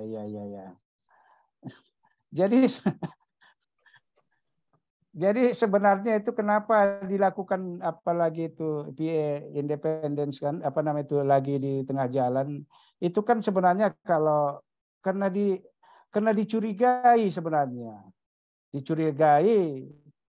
terlalu besar ya terjadi biaya-biaya yang tidak diperlukan itu. Kenapa itu terjadi? Mungkin dia curiga, ya kok bisa seperti ini ya? Aku di tempat lain nggak seperti itu katanya gitu. Sehingga dia minta tinjau ulang, ya tinjau ulang. Itu yang saya sampaikan tadi bahwa di tahap desain itu disitulah terjadi paling besar penghematan, ya terjadi penghematan. Jadi si konsultan yang tadi itu dilakukan PA lagi itu ya dia curiga ya. Ini besar benar ini apanya nih kecolongannya nih ya sehingga perlu kita kaji kira-kira gitu itu konsepnya. Sebenarnya kalau itu kan ya terserah kepada pemilik proyek ya. Kalau dikatakannya buat PA ya PA kan gitu. Yang menjadi masalah kan PA tadi owner itu tidak ambil pusing ya kan. Sehingga PA nggak berjalan. Kalau ini malah benar ini. Masalahnya kalau terjadi sesuatu, yang tanggung jawab siapa? Ya tanggung jawab nanti kan ada lagi buat perjanjian antara konsultan dengan pemilik itu. Kalau begini-begini, saya nggak mau tanggung jawab ya barangkali itu. Jadi ya dibuat ulang. Kalau saya kan tidak mau itu dikaji ulang kata yang konsultan lama kan. Datang pemilik ya laksanakan. Kami ada independen PA-nya, yaitu urusan pemilik gitu ya. Yang tanggung jawab siapa? Ya tergantung nanti kesepakatan. Ya, barangkali itu Pak Jasman. Jadi nggak boleh apakah yang konsultan yang lama bertanggung jawab, ya konsultan yang lama nggak mau dong. Ya kan, konsultan yang baru nggak mau dong. Pemilik di situ ya, pemilik, karena pemilik itulah yang menggaji kedua-duanya. Ya barangkali itu ya. Jadi yang bertanggung jawab itu tergantung pada apa namanya itu kesepakatan gitu. Ya dibuat diberi caranya. Oke, baik Pak Mardiaman. Ini karena waktunya tinggal 2 menit lagi Pak. Boleh Pak, saya bantu jawab sedikit Pak yang mengenai tadi jawaban yang kedua. Silakan. Jadi gini Pak Mardiaman, sekarang kan tren sudah ada MK ya. Saya kebetulan MK untuk gedung nuklir di Batan. Jadi gini, perencana ini perencana bagus, Patrun. Mungkin semua orang udah tahu lah Patrun ini gimana bagusnya dalam perencana. Alih strukturnya juga ada, segala macam ada. Tapi kita sebagai MK kita nggak mau, kita melakukan review Pak. Jadi semua apa yang dikerjakan oleh Patrun itu kita review, kita sewa ahli juga Pak. Bahkan kita melakukan perhitungan struktur ulang. Dengan apa yang sudah dilakukan Patrun, akhirnya kita bisa mendapatkan bahwa apa yang direncanakan Patrun itu terlampau tinggi, besar itunya apa biaya yang dia harus hitung Pak. Akhirnya kita sepakat dan kita diskusi. Hasil dari review kita diskusikan dengan pihak Patrun, akhirnya pihak Patrun turun setuju. Itu perubahannya sampai hampir 20% Pak biaya itu turun. Jadi memang yang tadi dikatakan independen seharusnya sekarang sudah ada model MK. Tugasnya MK tuh bukan cuma mengikuti kegiatan itu mulai dari awal perencanaan sampai akhir, tapi MK itu juga harus bisa mereview apa yang sudah dikerjakan perencana, sehingga nanti pas lelang bahwa pekerjaan itu sudah dari hasil kesepakatan antara perencana dan MK dari sisi strukturnya, dan itu kita sudah melakukan value engineering itu mulai dari awal Pak, bukan pas dalam pelaksanaan itu value engineering itu aja Pak masukan dari saya Pak. Iya. Ya. Terima kasih Pak Johan. Jadi memang kan sebenarnya kan kita ini pertemuan kita ini kan sebenarnya bagaimana pelaksanaan rekayasa nilai ya, bukan sebenarnya ya intinya, tapi berkembang menjadi seperti itu ya. Artinya siapa yang bertanggung jawab. Itulah yang disampaikan Pak Johansson tadi, itulah penghambat ya. Kenapa rekayasa nilai itu tidak berjalan? Kenapa sampai terjadi yang tadi itu tukar-menukar itu? Karena koordinasi kurang baik. Kan itu, kan koordinasi komunikasi kurang baik di awal. Kan itu yang menyebabkan tadi itu biaya-biaya yang tidak perlu itu muncul ya. Yang kita garis bawahi di sini itu adalah bagaimana sebenarnya melakukan PA, bukan siapa yang bertanggung jawab gitu. Ya, itu topik yang menarik ya, topik yang menarik. Jadi kalau tanggung jawab seperti apa, ini seperti apa, itu di luar prosedur kita ya, itu nggak masuk ke dalam kita. Kita bagaimana melakukan rekayasa nilai yang benar ya, nah, gitu. Bagaimana melakukan rekayasa yang benar sesuai dengan prosedurnya, bukan bahwa kalau begini siapa yang bertanggung jawab. Tapi itulah diskusi kita yang bisa diangkat ke depannya. Itu menjadi riset yang bagus sebenarnya ya, bagus yang bagus. Tapi di dalam Zoom ini kita nggak sampai seperti itu sebenarnya. Kita maunya yang bagaimana mengumpulkan informasi, getting information, ya kan? Bagaimana melakukan analisis fungsi pasnya tadi, ya kan? Bagaimana melakukan analisa. Nah, itu yang kita. Bagaimana teknik-teknik analisa yang ada di dalam rekayasa nilai, ya. Bagaimana itu nanti setelah selesai itu analisa rekayasa nilai itu diberikan kepada top manajemennya, dipresentasikan, diyakinkan gitu. Itu sebenarnya tujuan kita. Bukan tujuan kita itu kalau gini siapa penanggung jawab ini kita nanti tersendiri itu barangkali ya. Barangkali supaya lurus. Jadi kita ini bagaimana melaksanakan PA ya, prosedurnya seperti apa, tekniknya seperti apa ya, kemudian penyajiannya, presentasinya seperti apa. Barangkali itu Pak Jasman. Baik, terima kasih Pak Mardiaman dan para partisipan karena waktunya juga sudah lewat 5 menit. Jadi mungkin sebelum kita tutup, ini pertama ada permintaan dari Pak Yunus bahwa untuk link materi sedapat mungkin dapat di-share. Mungkin ini dapat berhubungan langsung dengan Pak Berlianto ya. Iya, iya.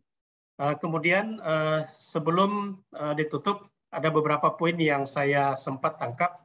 Yang pertama bahwa untuk melakukan suatu rekayasa nilai harus ada tim yang terdiri dari beberapa disiplin ilmu. Kemudian konsep rekayasa nilai adalah mengurangi biaya tapi tidak mengurangi fungsi. Kemudian berikutnya bahwa di Indonesia sampai saat ini belum ada asosiasi mengenai PE. Kemudian selanjutnya bahwa PE dilakukan sebaiknya sebelum lelang dilaksanakan. Dan ada beberapa tahapan untuk melakukan PE, secara garis besar ada 3, yaitu tahap informasi, tahap kreatif, dan tahap analisis. Nah, demikian yang dapat saya simpulkan untuk materi hari ini dengan pemateri Bapak Dr. Mardiaman, STMT IPM. Mudah-mudahan pertemuan kali ini dapat memberikan manfaat yang cukup buat kita, terutama menambah wawasan kita. Dan kalau memang ini kita bahas, memang betul kata Pak Mardiaman tadi dan Pak Ishak juga, ada Pak Heru, ada Pak Sarkawi ya, bahwa kalau ini kita bahas terus ini bisa sampai subuh tidak akan selesai-selesai Pak. Saya aja di bawah bimbingan Pak Mardiaman dulu ini nggak selesai, kalau perlu setahun mungkin setahun Pak. Tapi ada metode lain yang diberikan oleh Pak Mardiaman sehingga dapat kami selesaikan dalam waktu yang cukup singkat menurut saya. Saya kira demikian untuk acara pada sore hari ini. Semoga dapat bermanfaat bagi kita semua. Dan saya akhiri sebelum saya kembalikan kepada pembawa acara. Wabillahi taufiq wal hidayah. Wassalamualaikum warahmatullahi wabarakatuh. Saya kembalikan kepada pembawa acara. Silakan Pak Berlianto. Baik, untuk akhir kalinya apa ada closing statement dari Pak Mardiaman, Pak narasumber kita?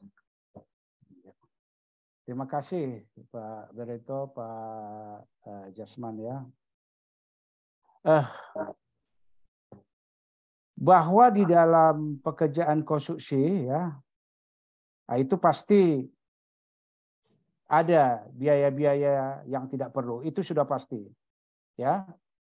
Sehingga kita sebagai para ahli ya seharusnya paham ya kenapa biaya-biaya itu bisa muncul.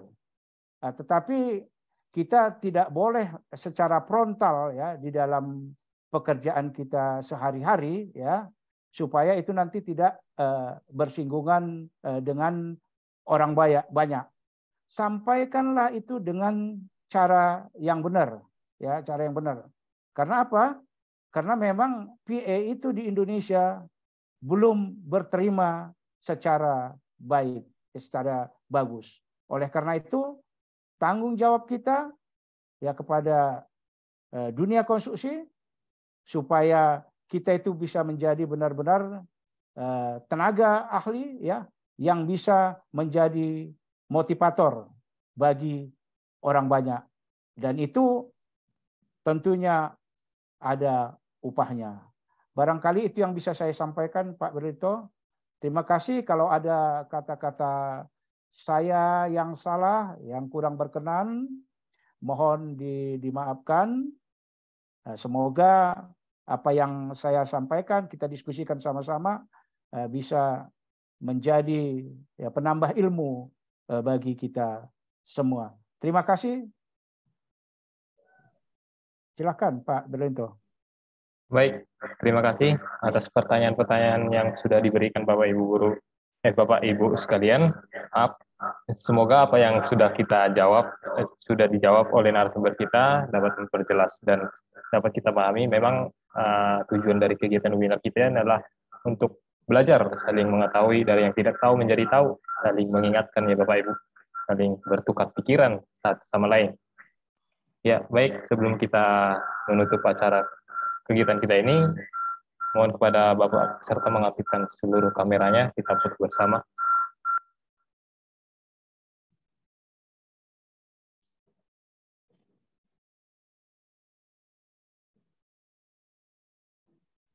Baik, slide pertama. 1, 2, 3.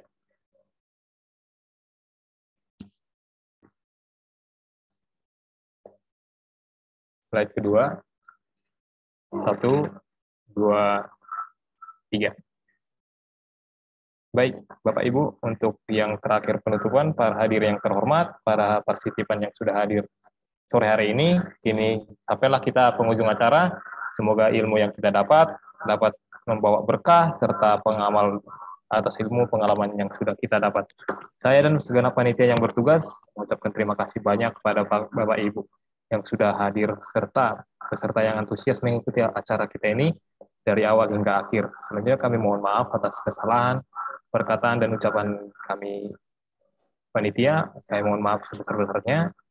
Sekali lagi kami mengucapkan terima kasih. Wassalamualaikum warahmatullahi wabarakatuh. Shalom. Selamat sore. Selamat. Terima kasih semuanya. Terima kasih. Baik.